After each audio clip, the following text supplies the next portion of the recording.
So I've been getting a lot of questions about the Gazelle T3 tent that I'm using. So we're going to take a look at that today. I'm going to show you what fits inside in a couple of different configurations and what it's like to stand up inside of it. I'm going to talk about some of the details and features, including things that I like and things that I don't like. We'll summarize all of the pros and cons.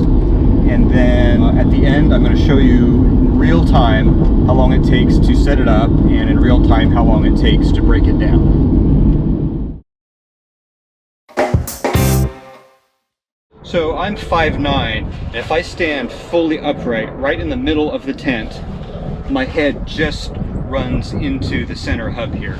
And if I move away from the center of the tent, I definitely have to scrunch down a little bit. For me by myself, to be able to stand up like this and get dressed, whatever, this is largely adequate for me. If you're taller than me, this may feel a little bit cramped. With a couple of people in here, this could also start to feel a little bit cramped. I think this is great for one person, workable for two people, and probably not going to want to put three people in here, unless one of them's a little kid. Let's be honest, like any three-person tent, this would be really cozy for three people. If you had 3 beds set up in here or 3 sleeping bags, you would have no room to walk around. For solo camping, this thing is a palace. You got plenty of room to have a bed, your gear, and space to get up, move around, get dressed, get in and out of the door. You could even have your bed and a chair in here if you needed a place to chill during the day in inclement weather. In fact, you could even set up a small workspace in here in addition to your bed.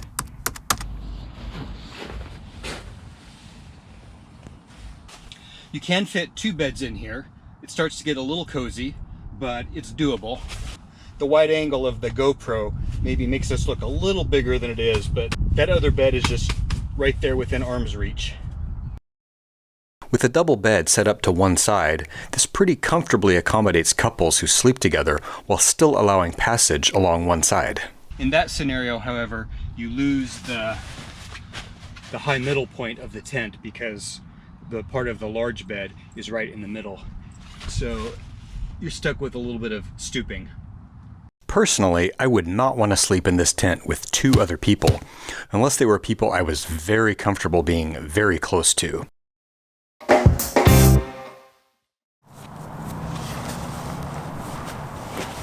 So it is a little on the big and bulky side, and the weight I'll put on the screen. It's not the lightest tent in the world. It's not something that you're gonna hike up into the backcountry with. While it's longer than most tents when packed up, it easily fits into the back of my small Forester with one of the back seats folded down. The material this is made out of has a very thick, sturdy feel to it.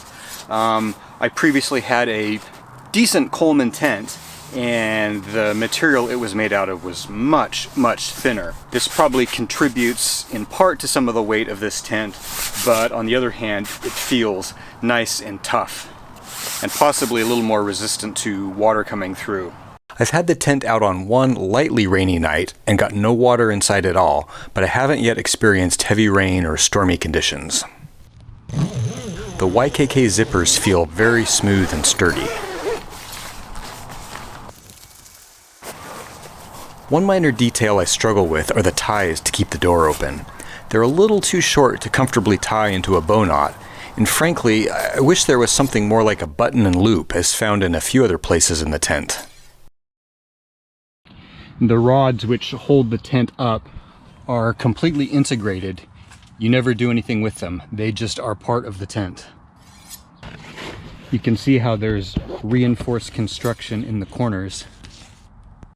There are large storage pockets on all 4 walls. Whichever way you set up your sleeping arrangements, everyone will always have at least one pocket handy to store their stuff. 2 of the 4 sides also have this storage space built in right here where you can stuff a jacket or other stuff you want to keep up out of the way. There's one of those pockets on 2 of the 4 sides. There is also a small suspended mesh attic for a little more storage, or where you could put a lightweight battery lantern. The attic can be removed completely if you'd rather gain a bit of headroom.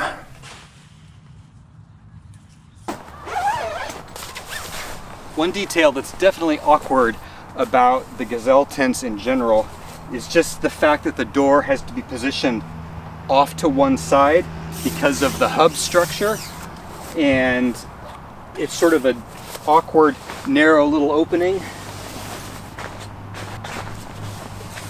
Other tall tents that you see often have a large door in the middle you can walk right in and out of, no stooping. This also makes getting stuff in and out of there a little more awkward than other tents. Having two beds set up like this reveals one of the problems with the design of the door. No matter how you set up the beds in here, they're both going to end up blocking one of the doors.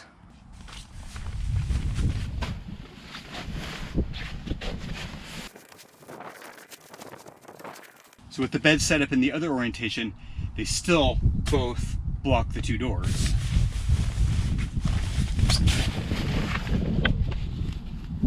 As a two-person tent, this probably makes more sense for a couple because you can set up one big bed along the far side of the tent and still have access along one side of the tent and access to a door. There are windows all the way around, and like the doors, the zippers feel satisfyingly solid and operate smoothly. The window flaps, you can just roll up and tuck right down inside the space that's right there for them.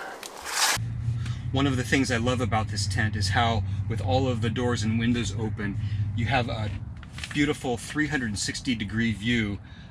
Nice cross ventilation. It just has an open, airy, almost a gazebo-like quality to it. Even more so if you take the rainfly off. The rainfly is optional. If you leave it off, you have all of these skylights along the roof. This permanent skylight construction means that even with the rainfly on, the tent is always well ventilated. Oh yeah. That's nice. One concern I've heard expressed about this design is that it's so square and upright, is how well is it going to withstand wind. And I haven't had it in a ton of wind, so I can't say for sure. I had it in a little wind at the coast, and with the corners staked down, it was fine.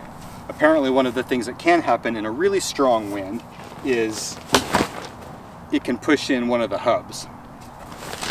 If you were in that much wind, there's an anchor point here so that you can secure it with a guy line and a stake into the ground so that it withstands any wind gusts.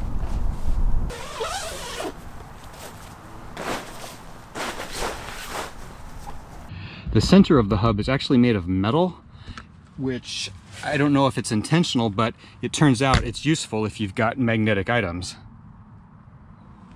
One interesting feature about the Gazelle tents is that the floor can be completely removed. It's attached to the tent with a heavy-duty Velcro.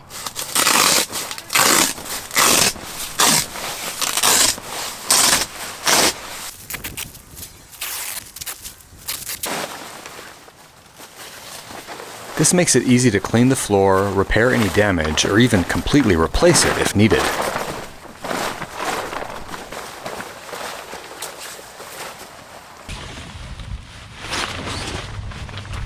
To reattach it, there's these red tabs on all four sides, and they line up with red tabs that are along the Velcro in the tent. Each corner also pins into a little ring with one of these little doohickeys.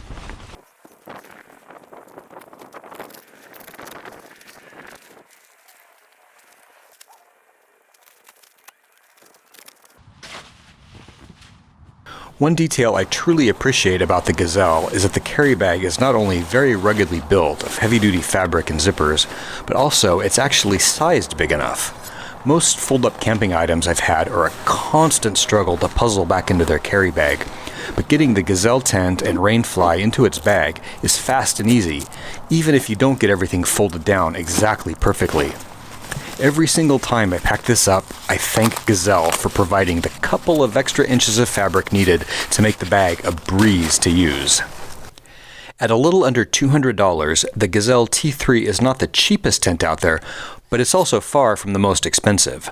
Being on a limited budget, I looked long and hard at lower-priced options, but they all involved so many compromises, and ultimately, I'm glad I made this investment. The speed and ease of setup and breakdown, the solid design and construction, and the spacious feeling interior thanks to its vertical walls make this tent feel worth every penny to me, and I am completely satisfied with this purchase.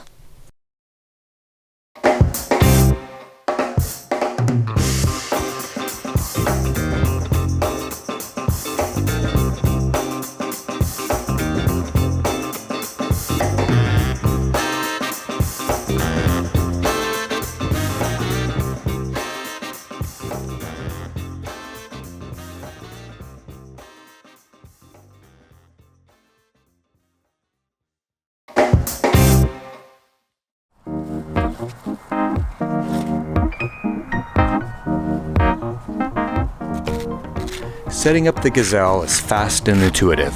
There are instructions attached right inside the carry bag, but if you've watched any videos at all about the Gazelle, you won't even need them. I'm not going to try to go quickly here, just leisurely setting it up without rushing is already plenty fast.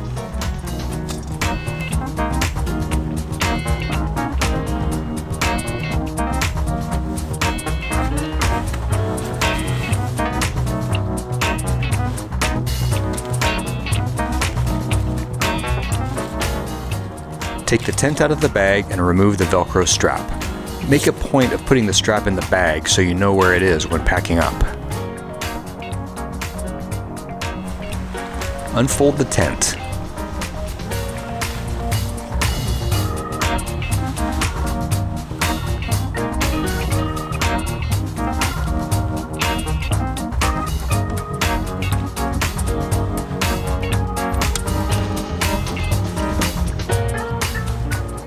Pull out each hub from the center with the provided straps.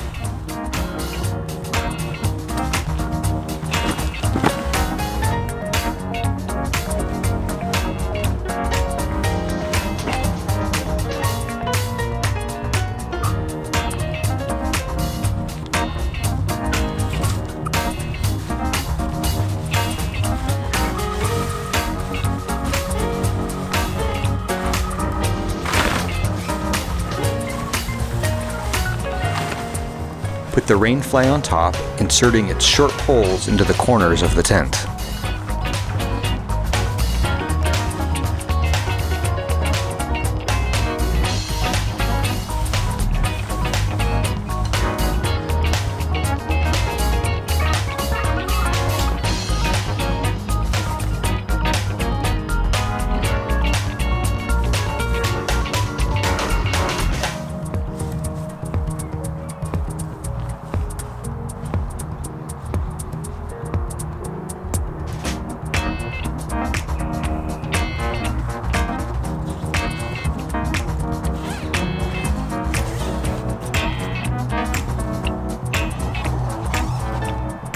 Then, go inside and pop up the roof hub.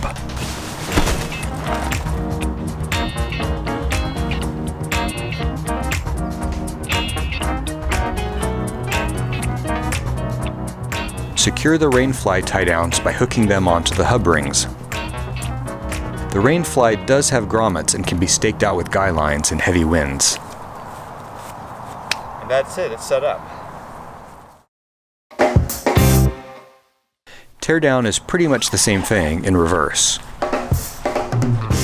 From the inside, pull down the roof hub.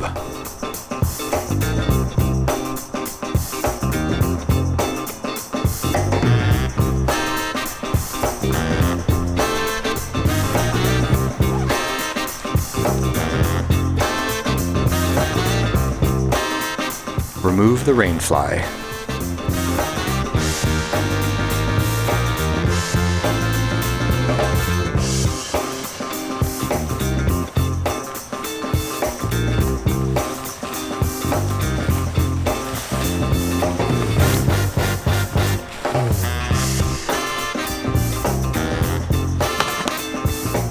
Push in each of the wall hubs to collapse the tent.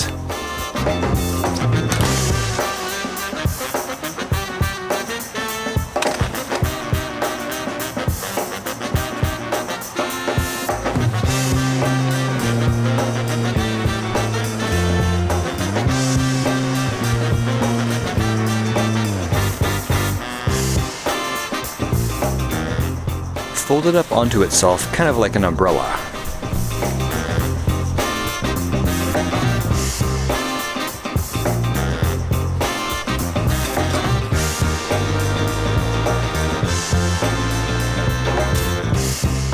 Use that Velcro strap to snug it up.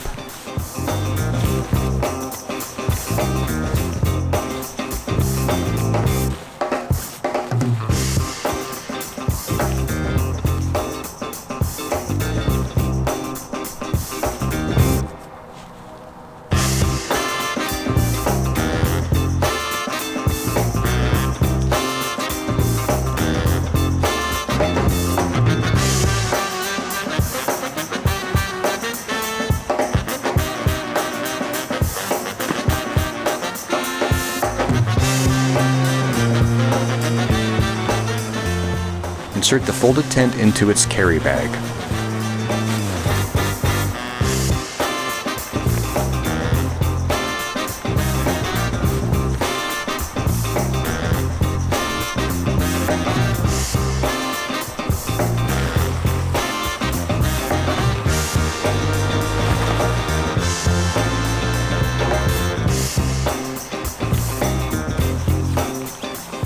Fold up the rain fly.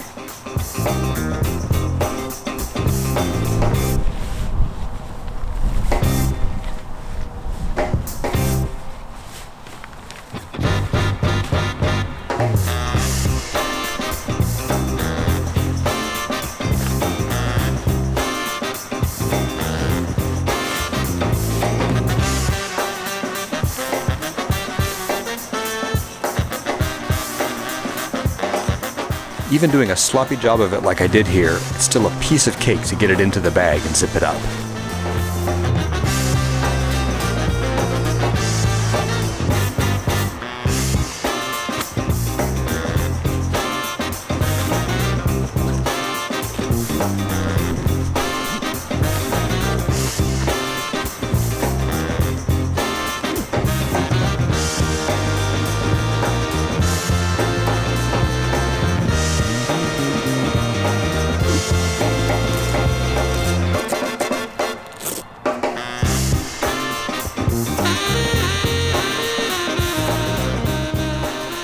Secure the outer Velcro straps, and you're done.